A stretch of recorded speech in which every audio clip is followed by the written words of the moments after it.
Hello guys, welcome back to my YouTube channel. നമ്മളൊരു full video ഇട്ടിട്ട് കാലം മറന്നു. നമ്മൾ ഇന്നത്തെ പരിപാടി എന്താണെന്ന് വെച്ചാൽ നമ്മുടെ അക്കാഡമിയിൽ ഇന്ന് ഇഫ്താർ പ്രോഗ്രാമാണ്. അപ്പം ഇനി സുന്ദരിക്കുട്ടിയായിട്ട് പോകുന്ന എന്നൊക്കെ പറയുന്ന ആഗ്രഹമുണ്ട്. അതിന് ലിപ്സ്റ്റിക്ക് ചതിച്ചു ഗൈസ്. ഒരുമാതിരി വേറെ ഏതൊരു കളറുള്ള ലിപ്സ്റ്റിക് ആയിരുന്നു എന്ന് എനിക്ക് കിട്ടിയത്. അങ്ങനെ ഈ വർഷത്തോടെ കോഴ്സ് കഴിയാനായി. അപ്പോൾ ഇതായിരിക്കും ഞങ്ങളുടെ ലാസ്റ്റത്തെ ഇഫ്താർ എന്ന് ഞാൻ വിചാരിക്കുന്നു. ഇവർ രണ്ടുപേരും എന്നെ കിടന്ന് പിന്നെ വെയിറ്റ് ചെയ്തുകൊണ്ടിരിക്കുന്നുണ്ടായിരുന്നു. ഇവൾക്ക് പിന്നെ കുടയൊന്നും വേണ്ട, എൻ്റെ ഷോളിന് അവളുടെ കുട. നമ്മൾ നേരെ ക്ലാസ്സിൽ കയറുമ്പോഴേക്ക് പരിപാടിയൊക്കെ സ്റ്റാർട്ട് ചെയ്തു ഗൈസ്. 4 മണിക്ക് എത്താൻ പറഞ്ഞിട്ട് ഞങ്ങൾ പോയത് 5 മണിക്കാണ്. അതുകൊണ്ട് പിള്ളേർ മൊത്തം കട്ട് ചെയ്ത് സെറ്റാക്കി വെച്ച്. ഈ റൂമിൽ വെച്ചിട്ടായിരുന്നു നമ്മുടെ ഇഫ്താർ പ്രോഗ്രാം നടത്താൻ പ്ലാൻ ചെയ്തത്. നമ്മൾ കഴിഞ്ഞ വർഷം ഇതേ റൂമിൽ വെച്ചിട്ടായിരുന്നു. ഇവിടെ വന്ന് നോക്കിയപ്പോഴാണ് മുറുക്കിൽ മാത്രമല്ല ഗൈസ് ഇവർ കഴിക്കുന്നുണ്ടായിരുന്നു. പിന്നെ എനിക്ക് നോമ്പായത് കാരണം എനിക്ക് പിന്നെ കഴിക്കാൻ പറ്റില്ലല്ലോ.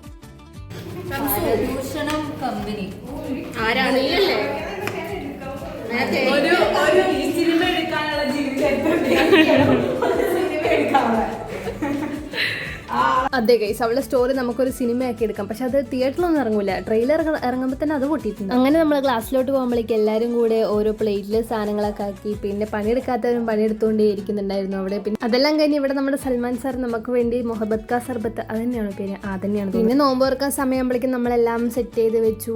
അങ്ങനെ നമ്മളുടെ അടുത്ത് പ്രത്യേകം പറഞ്ഞു അബു താഹിർ എന്നെയും കൂടെ വീഡിയോയിൽ ഉൾപ്പെടുത്തണേന്ന്. അപ്പോൾ ഞാൻ മറക്കാതെ വീഡിയോയിൽ ഉൾപ്പെടുത്തിയിട്ടുണ്ട്. പിന്നെ ഈ വീഡിയോ കണ്ട പറയുന്നത് അടുത്ത വ്ളോഗിൽ എന്നെ പെടുത്തരുത്, കാരണം ഒരുക്കപ്പെട്ടവർ പിന്നെ എൻ്റെ ഫോൺ കണ്ട് എല്ലാവരും മാറിപ്പോകും ഗൈസ്, മഞ്ഞ് നിങ്ങളെ പോലെ. അങ്ങനെ നമ്മുടെ നോമ്പ് നിസ്കാരമൊക്കെ കഴിഞ്ഞ് നമ്മൾ കുറച്ച് എല്ലാവരും കൂടെ ഒരുമിച്ചിരുന്ന് നമ്മൾ പാട്ടൊക്കെ പാടി നല്ല വൈബായിരുന്നു. ഇവിടെയെല്ലാം കഴിഞ്ഞ് നമുക്ക് ഫുഡ് ഉണ്ടായിരുന്നു. പക്ഷെ എനിക്ക് നോമ്പ് പറഞ്ഞത് അധികം ഫുഡൊന്നും കഴിക്കാൻ പറ്റാത്തതുകൊണ്ട് ഞാൻ ഹോസ്റ്റലിലേക്ക് എടുത്തിട്ട് വന്നു ഗൈസ്.